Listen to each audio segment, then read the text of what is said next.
नमस्कार दोस्तों, मैं सुशील और आप देख रहे हैं उगता सूरज। आज हम पहुंच चुके रामपुर बघलान के खगौरा पंचायत में और जानते हैं इस बार लोकसभा चुनाव को लेकर यहाँ की जनता क्या चर्चा कर रही है और किन मुद्दों पे वोट कर रही है। तीनों प्रत्याशी में किसको बेहतर देख रही है, आइए मिलाते हैं। कुछ हमारे साथ में गाँव के युवा साथी जुड़ चुके हैं, मिलाते हैं उनसे बारी बारी से कि इस बार के यहाँ पंचायत के क्या मुद्दे हैं और किन मुद्दों पे लोग यहाँ वोट कर रहे हैं। क्या नाम लिखे भाई साहब? जी, मेरा नाम मनीष साकेत है। साकेत जी, इस बार लोकसभा चुनाव में तीनों कैंडिडेट आपके सामने हैं। भाजपा से गणेश सिंह जी, कांग्रेस से सिद्धार्थ जी है, नारायण जी आपके बहुजन से हैं।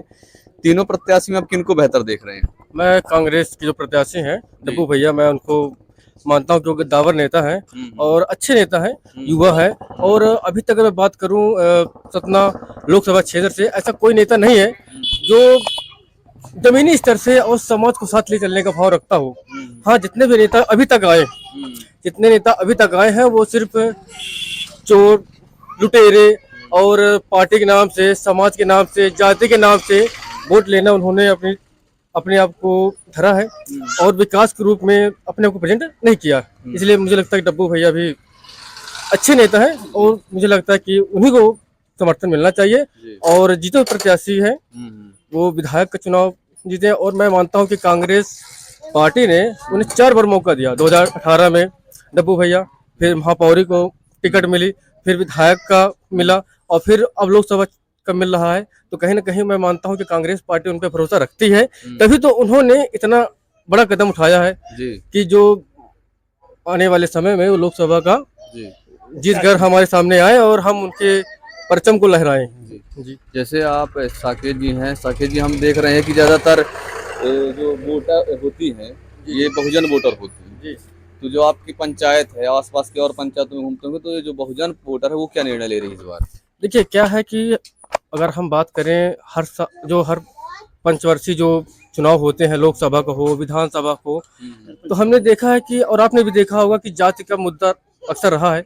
अगर हम बीएसपी में देखें तो जो बीएसपी के जो लोग हैं, जो खासकर एससी समाज के लोग हैं, आप और पास में जाओ ना, जो एससी समाज के लोग हैं वो ज्यादातर बीएसपी को लेके बहुत अपने आप को ज्यादा सपोर्ट करते हैं बीएसपी को।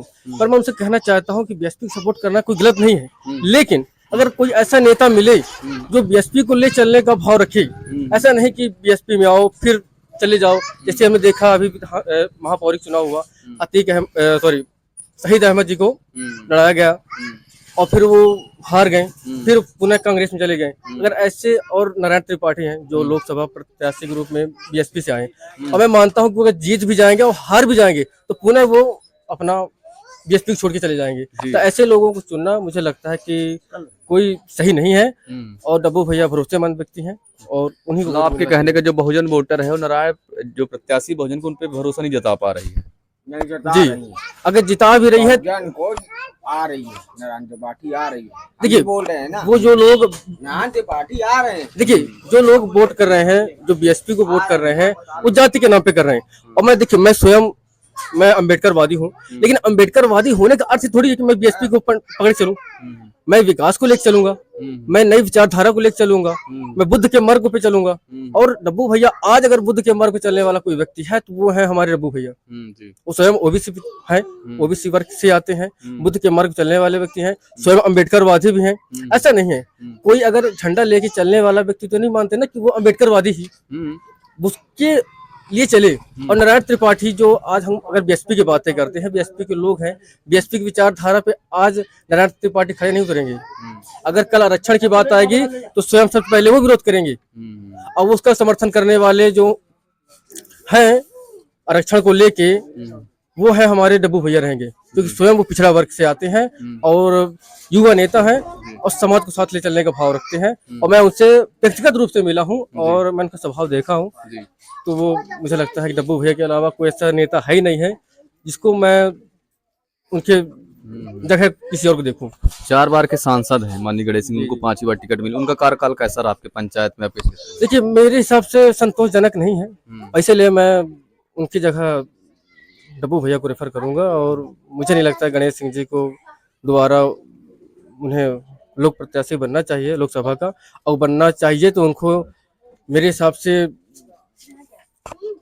विकास करना चाहिए जी। बाद में वोट मांगना नहीं चाहिए कि हम अब ये बताइए, अगर आप 20 साल रहने के बाद अगर आप वोट मांगने आ रहे हैं तो फिर दुर्भाग्य आपका है, हमारा नहीं है। इसलिए और राम के नाम पे वोट मांगते हैं, कहते हैं सनातन धर्म सनातन धर्म। क्या सनातन धर्म सिर्फ आपका है, क्या हमारा नहीं है? राम तो सर्वस्व है, हर समाज के हैं, हर लोगों के हैं। तो वो क्या एक एजेंडा तैयार करते हैं कि ये हमारे पार्टी के लोग हैं, हमारे लोग हैं, ये है वो है। ऐसा नहीं होता है। परमेश्वर सबके हैं, कि वो आदिवासी हो, साकेत हो, कुशवाहा हो, पटेल हो, ब्राह्मण हो, क्षत्रिय हो, सबके है ना, वो सबके हैं। लेकिन हाँ, राम का झंडा लेने से थोड़ी हो जाता कि हम बस सनातन के हैं। नहीं, राम सर्वस्व हैं और राम हमारे भी हैं और आपके भी हैं।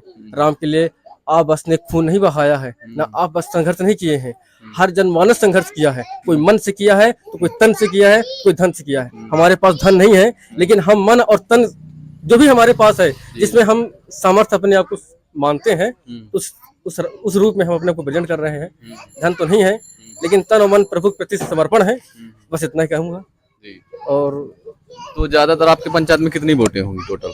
अगर खगौरा पंचायत की बातें करें तो लगभग 2400 लगभग वोट है। मुझे कंफर्म नहीं पता है, लेकिन 2400-2450। कितनी वोट बीजेपी में, कितनी कांग्रेस में, कितनी बहुजन में पड़ जाएंगी? देखिए, अगर हम इटौरा अगर पंचायत से बात करें तो मैं ये नहीं कहता कि कोई भी पार्टी यहाँ मजबूत है, लेकिन हाँ इतना जरूर कहना चाहता हूँ कि यहाँ जो हर वर्ग का, हर समाज का व्यक्ति रहता है, क्या बहुजन का हो, कांग्रेस का, भाजपा का। और अभी हमने देखा था कि जो चुनाव हुए विधानसभा का 2023 वाला, तो टॉप में तो बीजेपी थी, विक्की भैया लड़े थे विधायक का, और सेकंड नंबर पे थे कांग्रेस थी, जिसमें रमाशंकर प्यासी जी थे, और तीसरे नंबर पे राजमणि मतलब मणिराज सिंह पटेल थे तीसरे नंबर पे। वो अलग चीज है, लेकिन लोकसभा का जो दृष्टिकोण है वो अलग है। और हमारा पूरा प्रयास है कि इस बार हम अपनी पोलिंग से आदरणीय श्री सिद्धार्थ भैया जी को, उन्हें अपनी पोलिंग जिताएं, क्योंकि हमारे पास तो सिर्फ हमारा पोलिंग है। और हमारी उम्मीद तो पूरा सपना है, और जो 4 तारीख जो लाएगा वो परमेश्वर की कृपा रहेगी कि हमारे ही फेवर में होगा। और बस इतना ही है। चलिए, बने रहिए। हेलो, मैं ये बोलता चाहता हूँ, नरेंद्र मोदी बोलते हैं, नरेंद्र मोदी क्या बोलते हैं कि अम्बेडकर साहब संविधान नहीं जानते हैं। नरेंद्र मोदी चाय बेचने वाला आज वो अम्बेडकर साहब को बोलते हैं संविधान ने वो अम्बेडकर साहब ने पास कराया है, संविधान ने अम्बेडकर साहब पास कराया है। नरेंद्र मोदी चाय बेचने वाला क्या बोलते हैं संविधान हमने पास किया है।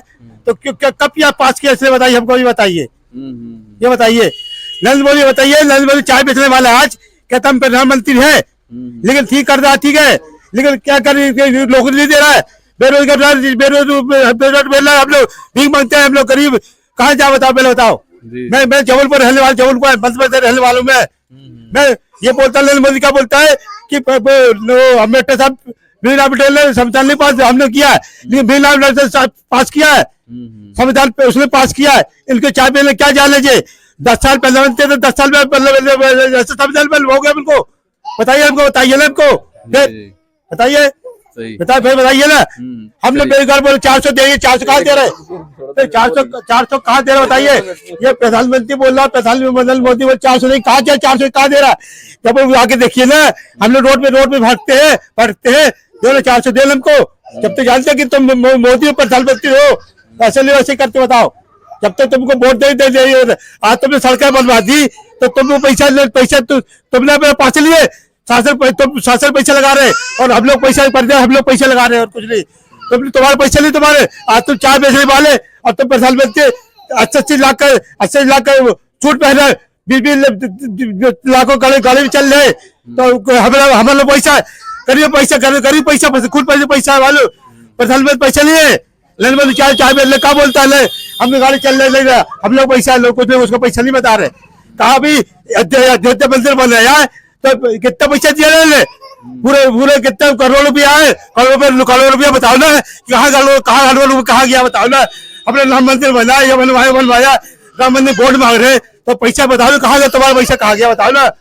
नरेंद्र मोदी आपने पूछिए ना, कहाँ पैसा कहाँ गया है, अरबों करोड़ रुपया घर वाले बोल रहे, सब दिए, सब तो कहाँ गया बताए, करोड़ रुपए लाल वाले सब दिए, करोड़ रुपए। नरेंद्र मोदी पूछे कहाँ पैसा कहाँ गया है, तुमने बोला मंदिर बना दिए, तो मंदिर तुमने बनवाया है, तो हम लोग पैसा जब बनवाए तो तुमने लगाया उसमें, तब तो आते कर चलेगा, और कहा फिर इतना बोले जाते बस। चलिए, आपने देखा जो नरेंद्र मोदी जी हैं, उनका जो कार्यकाल है इससे संतुष्ट नहीं है। हाँ, आइए मिलाते हैं। हाँ। आप क्या देख रहे हैं भाई साहब चुनाव में, किसको चाहते हैं? मैं तो देख रहा हूँ बीएसपी को, क्योंकि बीएसपी साथ ठीक है, अच्छे भी है। ये जो जितने भी नेता हैं सब एक गद्दार है। क्या नाम लिखते हैं? विनोद कोल। कोल जी, जो आपके बीएसपी के नेता है नारायण जी, जी जी हाँ, अपनी पार्टी छोड़ के आए हैं। जी जी हाँ, प्रत्याशी पार्टी बनाए थे। यदि वो अपनी पार्टी छोड़ के आए हैं और जी। चुनाव के बाद में अपनी पार्टी में फिर चले जाएंगे, ना जाएंगे, इसमें तो भरोसा जता रहे हैं, ना जाएंगे, क्योंकि अच्छे नेता हैं या गद्दार नेता अच्छे भी हैं, इसमें कोई संकोच नहीं है। आप लोग भी जानते हैं सर। और जो 4 बार के सांसद उनका कार्यकाल कैसा रहा? उनका कार्यकाल अच्छा नहीं था, इसलिए तो विधायकी का चुनाव लड़े, हार भी गए। कार्यकाल अच्छा होता तो फिर जीत ना लेते चुनाव, जीत सकते थे लेकिन नहीं जीत पाए। जी जी जी, इसीलिए उनको नहीं कर रहे हम लोग सपोर्ट। हम लोग यही बीएसपी नारायण त्रिपाठी जी को करेंगे। चलिए आप जी। जी सर, यही है। जैसे आपने देखा, हम खगौरा पंचायत में थे, रामपुर बगलान विधानसभा में आए हुए थे। यहाँ हमने कुछ युवा साथियों से चुनावी विश्लेषण किया है और अपने उन्होंने विचार रखा है। इसी प्रकार आप हमारे चैनल में जुड़े रहे, हम प्रत्येक पंचायत के अपडेट अब तक पहुंचाते रहेंगे। मैं उक्ता सूरत से सुशील।